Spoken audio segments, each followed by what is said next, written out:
Hey guys, we're here at Rausch Creek, getting ready to go out. There's Grace right there. This is a reindeer ride that we're doing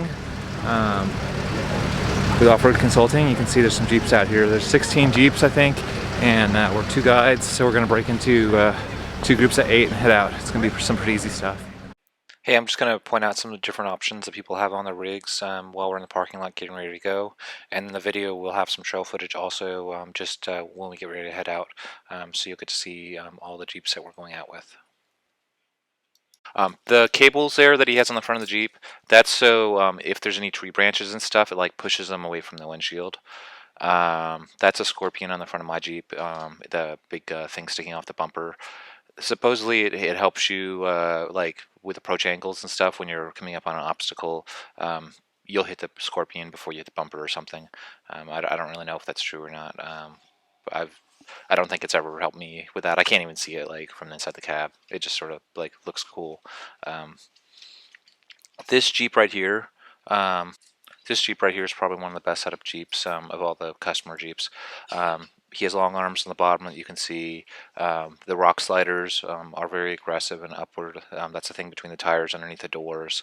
It's just like every little thing about the Jeep really seems like it's well designed. I think he's up on 37s. It's just a very well built Jeep. It even has like the narrow bumper and everything, making it so you'll hit the wheels before you hit the bumper. A lot of these Jeeps, this is a green ride that we're on. It's not meant to be like overly aggressive. Now this right here, this is a no-no.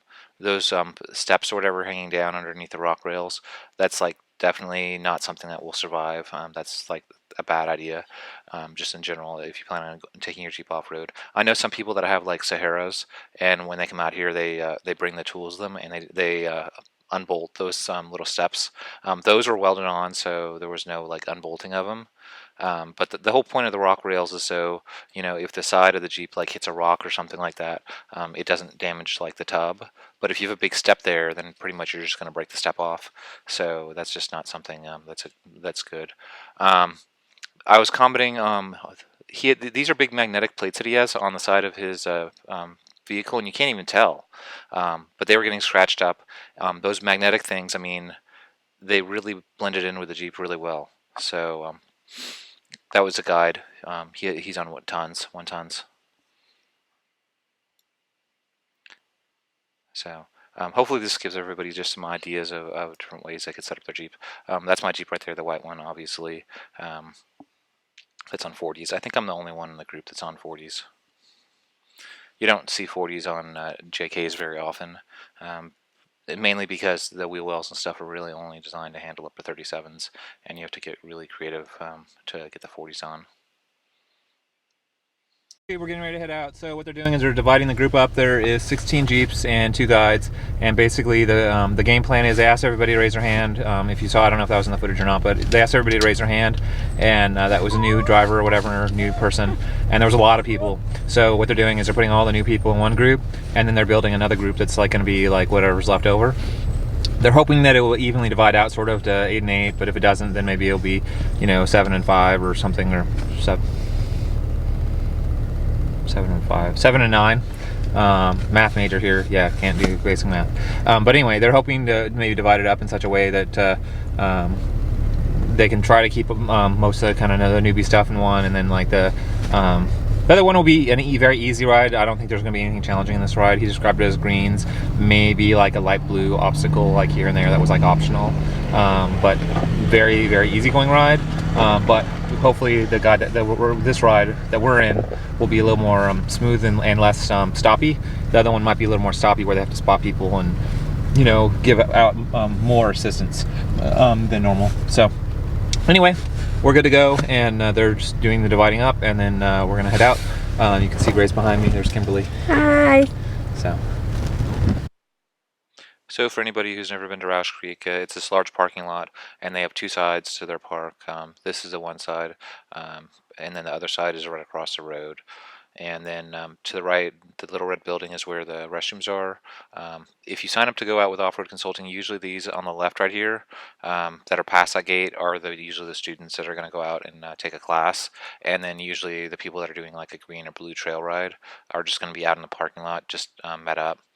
And then this building up here that you'll see possibly is like a lunch area that if you get special permission you can use. Sometimes they use it for some of the different events. Rausch Creek is a very large park, and there's lots of little kind of like obstacles on the side, and you don't necessarily have to follow the exact way the leader or the Jeep in front of you went. A lot of this is pick your own poison. They obviously don't want you diverting off onto a different trail without like permission. They do expect that you're going to stay, relatively on the same trail. But like if the Jeep in front of you was on like the left side of the trail, and you decided that you wanted to be on the right side of the trail, so be it. Like that's part of driving. I mean, that's part of the experience, is being able to actually, learn and play on the obstacles that you want to play on. So this is the reindeer ride that they do, and they do this every year, and it's right around like Christmas time frame. I think it's actually before Christmas. I think this was December 11th, maybe, or 9th or 8th or something like that. December 8th, maybe. Kind of guessing. So yeah, it is early in December. But anyway, so they do like monthly rides out of Rausch Creek, and then they also do rides out of Anthracite, AOAA, and also rides out of Reading. I don't know the frequency on all the different rides. It probably changes some, but I know it's pretty regular, monthly, maybe even twice a month. And they try to hit all the main, kind of holidays and stuff. You'll see that they have like a turkey trot, which we've done, and there's footage of us doing the turkey trot also.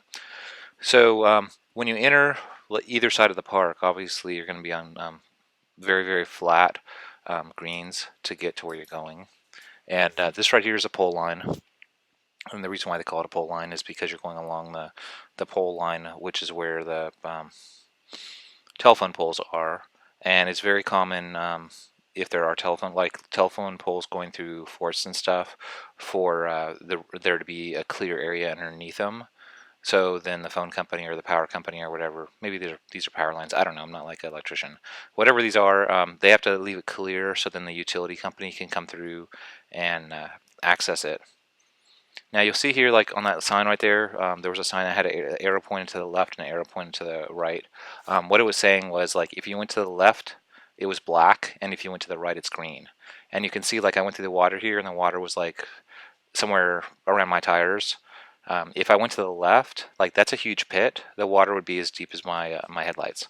So once again, here's another spot where everybody decided to go left, but I knew that I could just kind of jump in here and kind of go to the right and have a little fun. So I did speed up the video, obviously.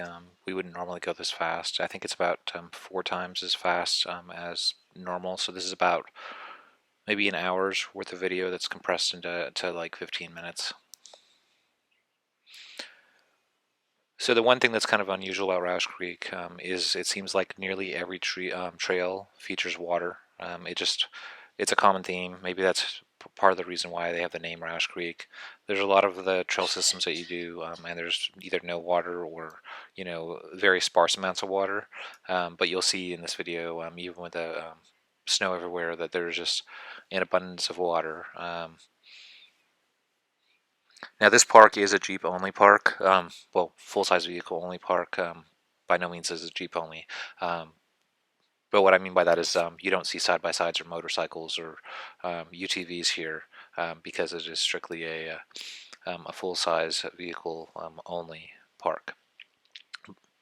It actually would be kind of crazy to see ATVs out here because there's so much water.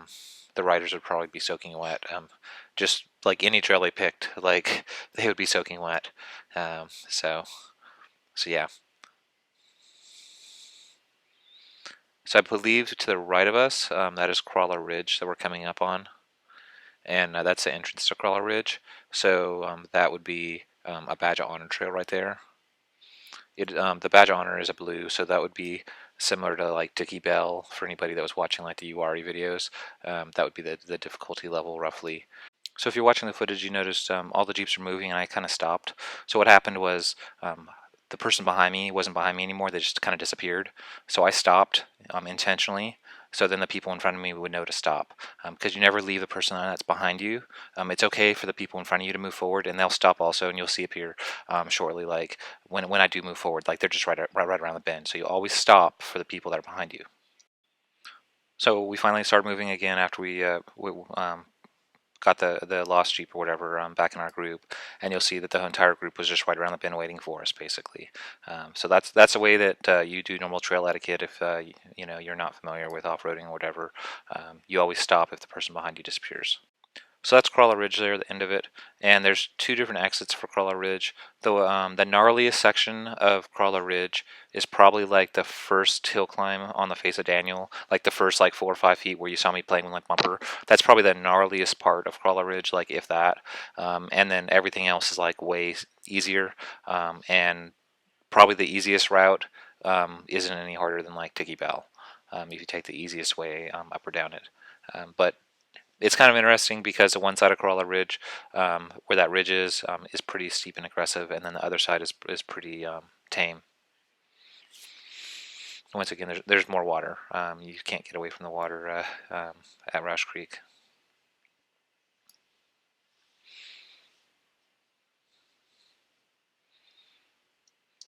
One thing I would like to point out at Rausch Creek is if you just saw that sign go by, Rausch Creek has like a whole million signs. They have signs like at every single trailhead, just about, with like the trail numbers and stuff and trail letters, and then even on just random trees, like halfway down the trail, they have like signs. So they just have a ridiculous number of signs. So even if you had like a hard printed map and you weren't using like the phone app, it's very hard to get lost at Rausch Creek just because they have so many signs. So if you've never gone to Rausch Creek before and you're concerned about getting lost when you come up here, you can always go with a group like Off-Road Consulting, like we are. But even if you came up here with just some friends and you just wanted to explore the place like by yourself, with your own little group, like I don't mean by yourself like one Jeep, I mean like two Jeeps. But anyway, like you have two Jeeps that came up here, you could very easily figure out like where to go, just because they have so many signs in so many different places. So we pull over here to let the other group get by. So those two Jeeps weren't the ones that are with us. There's actually a larger group coming up. Um, so there's Kyle's Jeep. He's the main guy in Off-Road Consulting. And then these Jeeps that are passing us right now are all the Jeeps that are part of the training that he's doing. I think that's like the 101 class. Maybe it's a 201 class, but I think it's probably the 101 class.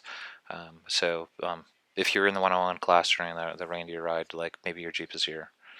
And there's a Renegade. And we're not limited to just Jeeps. You'll see that there's also sometimes some Yodas out here. So what they're doing here is he has a license plate on his bumper, and they're asking her for him to take it off or to flip it over,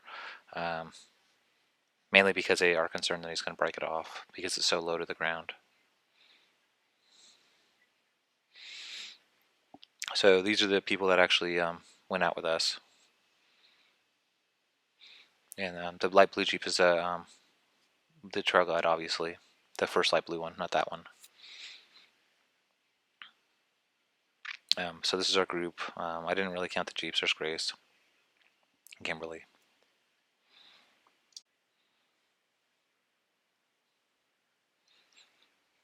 So this is what Rausch Creek looks like in the wintertime. This was, I think, the first or second snow that they had of the season, so that's why it's so light. Obviously, over time there'll be more and more snow, and like I was saying, there's always like little obstacles that you can jump on and play on the side. And just because the Jeep in front of you went over like a particular route or obstacle, it doesn't mean that you have to do it. Also, you want to pick your own poison, and you have to use your head a little bit and figure out, what path is right for your vehicle, because everybody has a different vehicle out here. So we're turning onto Trail 25, and I think we're getting ready to head to the first kind of like obstacle we can play on. So the green guided ride, because it's a green guided ride, is going to be kind of like easy peasy stuff that's relaxing. It's not going to be anything challenging at all. So anyway, please like and subscribe, and to be continued.